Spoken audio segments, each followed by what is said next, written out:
মহানগৰীৰ অতিকৈ ব্যস্ত এটি অঞ্চলত উপস্থিত আছো আৰু কোনখিনিত উপস্থিত আছো আপোনালোকে যদিও বা ধৰিব পৰা নাই মই আপোনালোকক কৈ দিব বিচাৰিছো মই আছো গোপাল বৰুৱা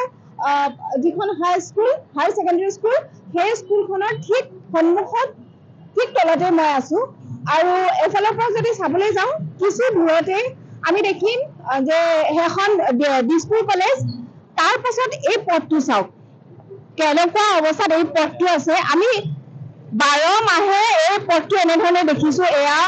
বিভিন্ন ধৰণৰ গাড়ী আহি থাকে এই সমূহ গাড়ী চৰকাৰী গাড়ী আহে আনহাতে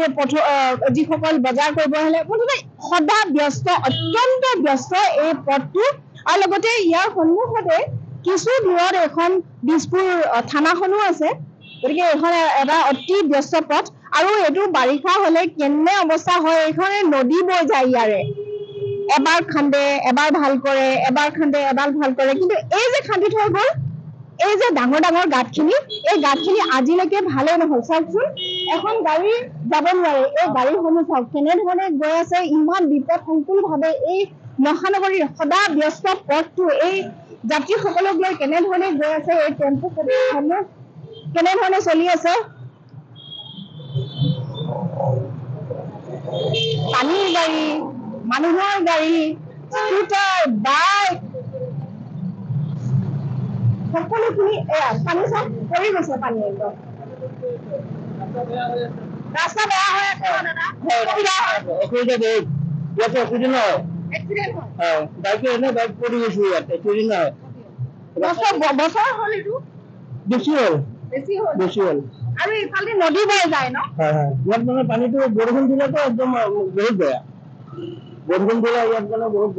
পানী থাকে ইয়াত দেখিছে কেনেধৰণে যে কি অৱস্থা হৈছে গতিকে কাৰ দায়িত্বত পৰিব জিএমচি নে জিএমডিয়ে কাৰ দায়িত্বত পৰিব নে PWD কাৰ দায়িত্বত পৰিব কোনে ইয়াৰ দায়িত্ব ল'ব ইয়াত দুগৰাকী জ্যেষ্ঠ নাগৰিক আছে আমি তেওঁলোকৰ সৈতে কথা পাতিম তেওঁলোক দুৰ্ভোগ ভুগিছে আচলতে এই পথটো ধনজিত এই পথটো যদি দেখুৱা এই যে ভঙাখিনি এইখিনিৰে নদী বৈ যায় আপোনালোকক সেই অৱস্থা আমি প্ৰথম খবৰত আপোনালোকক দেখুৱাইছিলো কিন্তু ইয়াৰ কোনোৱে ইয়াৰ এম্বুলেন্স আহিছে এম্বুলেন্সখন কেনেধৰণে আহিছে বৰ বিপদ সংকুল মানে কৈছো নহয় ইয়াত আৰু এই মানুহজনে গৈয়ে থৈ গ'ল ইয়াত কেনেধৰণে ইয়াত এক্সিডেণ্ট হয় আপোনাৰ ওচৰলৈ আহিছো বৰ দুখ লগা হৈ আছে ন মহানগৰীৰ হৃদপিণ্ড স্বৰূপ গণেশগুৰি হয় জানো আপুনি সকলোৱে জানে এইখিনি অঞ্চল কিমান ব্যস্ততা এইখন মোৰ পিছফালে আছে গোপাল বৰুৱা হাইস্কুল সন্মুখত দিছপুৰ কলেজ তাৰ বাওঁফালে আছে দিছপুৰ থানা আৰু অকণমান আগলৈ গ'লে দেখিবা এছেম্বলি আছে এই দিনে ৰাতি এই পথেদি আমাৰ নেতা মন্ত্ৰী বিষয়ববীয়া চৰকাৰী সকলো অহা যোৱা কৰে মই নিজেও এইটো পথেদি দিনটোত নাই কমেও 2-3বাৰ আহোঁ কিন্তু এই অৱস্থাত আপোনাৰ গাড়ীখনে কেইবাবাৰো এক্সিডেণ্টৰ মুখামুখি হৈছে আৰু মানুহতো অসুবিধা হৈছে তাৰোপৰি গুৱাহাটী আপোনাৰ গণেশগুৰি চাৰিআলিৰ পৰা আপুনি গণেশ মন্দিৰলৈকে এই পথছোৱাত গাড়ী গতিপথ ইমান শ্ল' হৈ যায় যে ট্ৰেফিক জাম এটা কৃত্ৰিম ট্ৰেফিক জাম এটা হৈ যায়গৈ গতিকে এনেস্থলত চৰকাৰে কোন বিভাগে পৰে এই ৰাস্তাটো নাজানো আজি 3-4 মাহ ধৰি এইটো এনেধৰণৰ মই দেখি আহিছোঁ আৰু মই নিজেও 3বাৰমান এক্স হেণ্ডেলত দিছোঁ কিন্তু এই এক্স হেণ্ডেলত দিয়াৰ পাছতো ইয়াৰ কোনো মই দেখা নাই আজিলৈকে ইয়াত ৰিপেয়াৰ কৰা বা হেৰি কৰা গতিকে মই আকৌ পুনৰবাৰ আপোনালোকক চেনেলৰ থ্ৰুদি অনুৰোধ কৰিছোঁ যাতে সোনকালে এই ব্যৱস্থাটো ৰাস্তাটো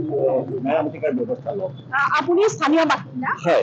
মই ইয়াৰ পৰা অকণমান আঁতৰত থাকোঁ মই কিন্তু অহা যোৱা কৰি এইটো ৰাস্তাৰে বহুত অসুবিধা আৰু গাড়ীখন মানে স্প্ৰিংবিলাক দেখিছেনে কেনেকৈ গাড়ীবোৰ ডুবি যায় এবাৰ ইফালে এবাৰ বাওঁফালে এবাৰ সোঁফালে তেনেকৈ গাড়ীৰ লাইফ কমি যায় গতিকে এইটোতো চৰকাৰে আমাক নিদিয়ে গাড়ীখন ৰিপেয়াৰ কৰাৰ খৰচ গতিকে কেলৈ এইটো নকৰে মই আৰু এটা কথা অকণমান আগলৈ যাব তাত দেখিবা এটা উল্টা ধৰণৰ স্পীড ব্ৰেকাৰ হৈ আছে সেইটো গাড়ীখন এনেকৈ সোমাই আকৌ ওলাই যায় মানে গম নোপোৱাকৈ যদি সেই কাষত পৰে নিশ্চয় এক্সিডেণ্ট সন্মুখীন হ'ব বৰ অসুবিধা হৈ আছে কিমান বছৰ হৈ গ'ল এইটো আৰু আমি দেখো আজিতো শুকান হৈ আছে কিন্তু পানী হ'লে এইখনে নৰ বৈ যায় আমি এইফালে যাবই নোৱাৰোঁ মই সেইকাৰণে গাড়ী বেয়া হোৱাৰ কাৰণে গাড়ী ৰাস্তাটো এভইড কৰিছোঁ মই লাষ্ট গেট হৈ যাম লাষ্ট গেট এইটো ৰাস্তা এভইড লাগিব কাৰণ এইফালে ট্ৰেফিক জাম প্লাছ আকৌ ৰাস্তা এফালে গতিকে এইটো কেতিয়া বহুত দিনৰ পৰা দেখিছোঁ কোৱা হৈছে পাব্লিকেলি বহুত কোৱা হৈছে কিন্তু কোনো চৰকাৰৰ পৰা কোনো এয়া পদক্ষেপ লোৱা নাই জিএমচি নে জিএমডিএ নে PWD কোনো দায়িত্ব লোৱা নাই গোটেইকেইটা আৰু গোটেই মহাজা ইফালে অহা যোৱা কৰে কিন্তু আৰু চকুত পৰা নাই আমি ক'ব নোৱাৰো আমি মধ্যবিত্ত ফেমিলি মানুহ গতিকে আমাৰ গাড়ী চাড়ী বেয়া হ'লে মানে চিন্তা হয় আমি সেইকাৰণে এভইডে কৰিছো গাড়ী বেয়া হোৱাটো এটা বেলেগ কথা কিন্তু সাধাৰণ মানুহৰ খুব সেনচিটিভ হৈ আছে খুব চেনচিটিভ আৰু ট্ৰেফিক জামটো ইমান প্ৰব্লেম সেইকাৰণে খোজকাঢ়ি যোৱা প্ৰব্লেম হয়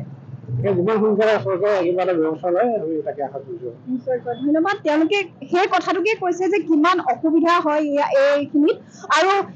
কৈছোৱে যে এখন Gopal Boro high secondary school next Dispur college তাৰ অকণমান আগত গৈ সেইখন দিছপুৰ থানা তাৰ আৰু এখন যদি আগত যায় সেইটো হ'ল গণেশ মন্দিৰ আৰু আসাম লেজিছলেটিভ এছেম্বলি তাৰ পাছত সেইখন পিছফালে জনতা ভৱন আৰু গতিকে এই